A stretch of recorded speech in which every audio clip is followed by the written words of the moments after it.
Hello and welcome to this episode of Living in Tucson, your Tucson real estate connection. And in this episode, I'm going to go over how to price your home to sell. And in the current market that we're in, where we're starting to see things slow down and inventory levels go up, it's so important to price your home correctly. And I see sellers making this big mistake. So this video is all about pricing your home correctly so you can get your home sold for the most amount of money in the least amount of time.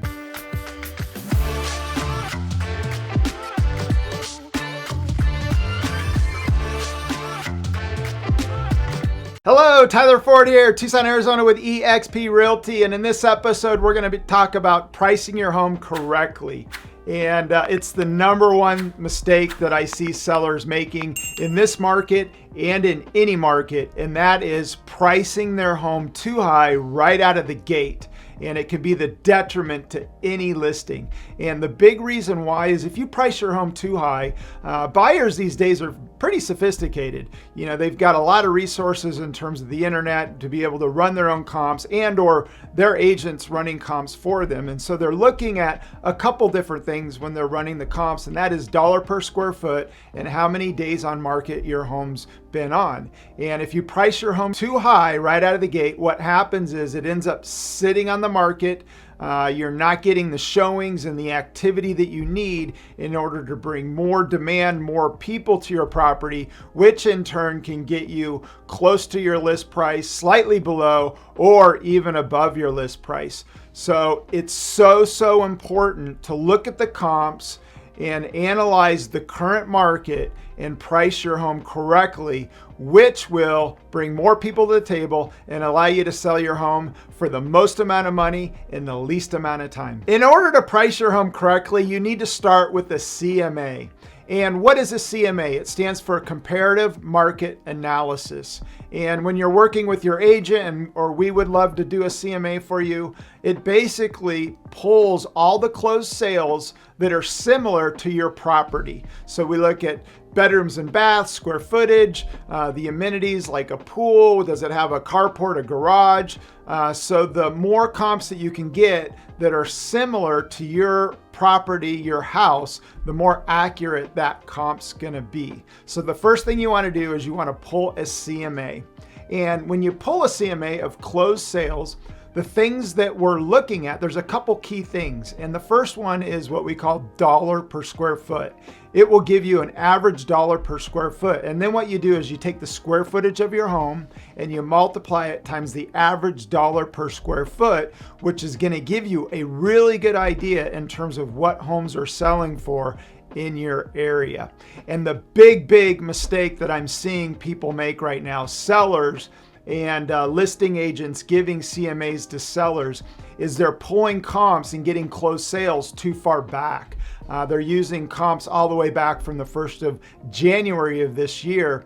And that is the biggest mistake that anybody could make right now, because it's going to give you unrealistic expectations of our current market, because the market has changed, and it started to change end of June, first part of July. So the one thing you want to do, and this is really important, when you pull a CMA, I would go 60, maybe 90 days back, which is going to give you a more accurate estimate of your home's value and the more accurate estimate of dollar per square foot and days on market. But days on market is going to give you the expectation, if you price it correctly, and again, pricing it correctly, how long will it take your home to go from listing to under contract is what's days on market. So big takeaway is do a CMA, but 60 to 90 days back on closed sales only to really get an accurate number. If you go further than 90 days, it's not going to be accurate, because our market unfortunately is slowed down and pulled back.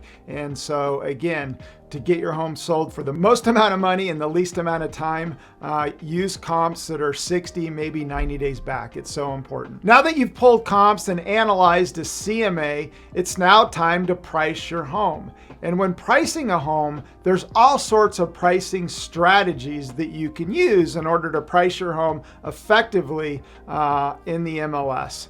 And the first thing that I want to talk about is what we call pricing brackets. And a price bracket, if you think about it, when people search for homes and they get set up on a search on the internet, they typically set up a range in terms of what they're looking at. And that has to do with either how much money they have from a cash standpoint or what they've been approved for from a mortgage standpoint. And people's ranges are usually anywhere from about a $25,000 range upwards to a $50,000 range usually. So if you think about it, let's say you were to list your home for $305,000. Well, somebody's range might be from $275,000 to $300,000. So if you price your home just a little bit over $300,000, you're going to miss a big section of that range where people are looking for homes up to $300,000. So if you're on a range of slightly over what somebody's going to be searching for, you're going to lose out on a lot of people when they're searching because they set up what are called price brackets. So you really want to analyze, and certain price brackets get a lot more searches, and we have the capability as agents to look at the various price brackets and how many homes sold within those various price brackets. So when listing your home, you want to consider the price brackets in terms of how people search. And if you're going to be going for the high side and you can be within a bracket that's slightly lower, you're going to pick up a lot more people if you use price brackets. The other thing that I want to talk about is what we call range pricing. And this is a very effective strategy if you use it correctly. And I know there's a lot of agents out there that don't like range pricing. I'm actually a big fan of it if it's used correctly. And what range pricing does, and it's pretty cool because what you can do is you can set up a range of between, let's say, $325,000 upwards to $340,000. So you can set a range of what you're willing to accept and or counter. And the nice thing about a range price is the lower end of the range of the $325,000 to $340,000, the average dollar per square foot is calculated in the bottom end of the range of what you set up. So from a dollar per square foot standpoint in the MLS, it's much more attractive. So if you're kind of uncertain and you think your home falls within a certain range, I would encourage you to explore range pricing when pricing your home. You have to disclose in the comment section that seller will counter or accept offers within this range. But again, the big benefit to that range is it doesn't lock you into that list price to where it gives you a little bit of flexibility, especially in this market. If you're willing to pay seller concessions or help the seller out, that range, depending on the offer coming in, if they want, let's say, a 3% seller concession, you could be within that range on the higher end, giving up seller concessions. So it gives you some flexibility in negotiating if you do a range price. And again, the big benefit of range pricing is the dollar per square foot is calculated on the lower end of your range price. When it comes to pricing, the next thing I want to talk about is seasonality. And every market's different. And Tucson definitely has some seasonality in terms of the housing market. And our hot market is in October when the weather starts to cool off all the way through late spring, so May 1st to June. And then things start to slow down in the summer months when the temperatures rise. There's just less demand in our market. The winter visitors are gone and you just don't have the winter visitor demand. So you want to look at seasonality when you're pricing a home. And it goes back to economics 101. So, I mean, the more demand you have with reasonable supply, it just makes things easier when selling a home, and your days on market's going to be lower, and you're going to have more people coming to the table if you price your home correctly, which could actually drive the price up. So you want to look at the season that you're in. And like, for example, September is usually our slowest month in Tucson. School's back in session, summer vacations are over, and it's just a slow month for Tucson. So, if you're thinking about listing, mid-September and we're getting really close to October and the winter visitors come back, you might want to think about holding off for 7 to 10 days, maybe 14 days, because the last thing you want is your home sitting on the market and your days on market going up, and then sellers start to ask, what's wrong with this house? It's been on the market for quite some time, therefore I'm going to come in with a lowball offer. So again, just pay attention to seasonality depending on where we're at, and sometimes it's advantageous to maybe wait for a couple weeks or a month in order to list your home, and or maybe take your home off the market and then relist it when more demand comes back. So again, just something to think about, but when you're pricing your home, you do have to consider seasonality in the market that you're in. The market will speak, and so if your home's listed in the MLS and it hasn't sold, you want to go back to a CMA, rerun a CMA, go about 60 days back, look at the days on market, and really dive back into that CMA. And again, if your home hasn't sold, typically the number one reason homes are not selling is the list price. And there's a lot of other reasons, but that's usually the number one reason. So what you want to do is go back, reevaluate closed sales, and then take a look at it. But what I like to do on any listing is have a pricing strategy put into place. And that is like from day 1 to 30, this is the list price, this is what we're gonna do. You know, if we go longer than 30 days, from 30 to 60, we may now offer some seller concessions, do a slight price reduction, and then from 60 to 90, you've got another strategy to put into place. But if you're 90 days still on the market and your property hasn't sold, it typically says that you're too high. So you need to really go back, reevaluate.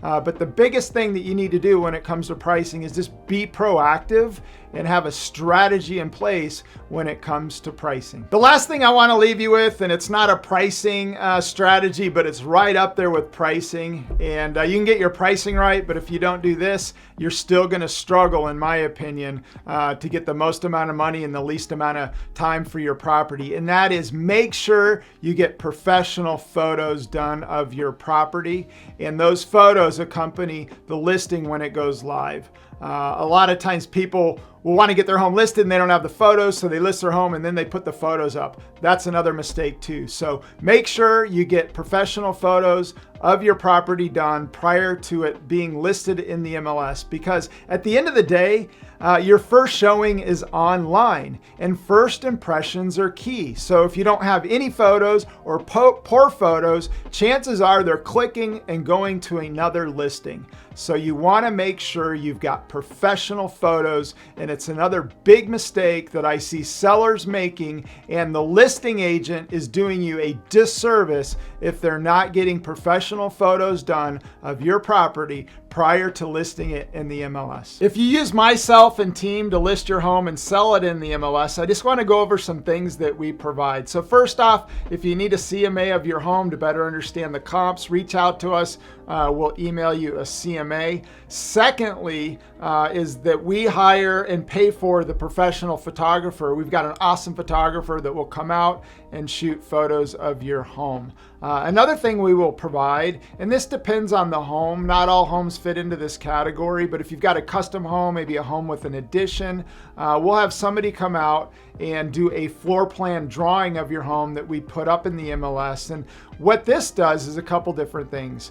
The first thing is we verify square footage. And I'd say about half of the times when we do a floor plan, we discover a little bit more square footage. And with more square footage, it makes the average dollar per square foot more attractive, and or you're able to justify a higher sales price. And the other thing a floor plan does is online, it allows people to mentally move into your home before they've bought it. So they can see the rooms, the dimensions, so they can move their furniture in advance. The other thing we do is from time to time is we'll do what is called a Matterport. It's the 3D like online showing where you can go room to room to room like you're in the room. And lastly, on occasion too, we'll do some drone aerials that are actually pretty cool too in terms of the photos, because again, first impressions are key. So by doing a combination of those things, it makes your home that much more attractive in the MLS. So again, just wanted to go over some of the things that we will provide. And the last thing is, keep in mind, we've got a 16-foot box moving truck. So if you use us to buy or sell a home, We will let you use our truck. And again, even after the fact down the road, if you ever need to move appliances or furniture, pick something up at Home Depot or Lowe's, you're more than welcome to use our truck. Well, that wraps up this video on how to price your home to sell. And again, don't make the mistake of pricing your home too high right out of the gate. You'll end up regretting it. And I can't tell you how many times I've worked with people that insist on a higher price, and at the end of the day, they're disappointed. They end up getting less, and it just makes for a more frustrating selling experience. So again, really think about the price, especially in this market. So again, hope you like this video. If you've got any questions, go ahead and comment below. And if you like this video, do me a huge favor, give me an internet high five by liking the video, smash that like button. And for more awesome videos about living in Tucson, your Tucson real estate connection, go ahead and subscribe to the channel. In the meantime, make it a great day.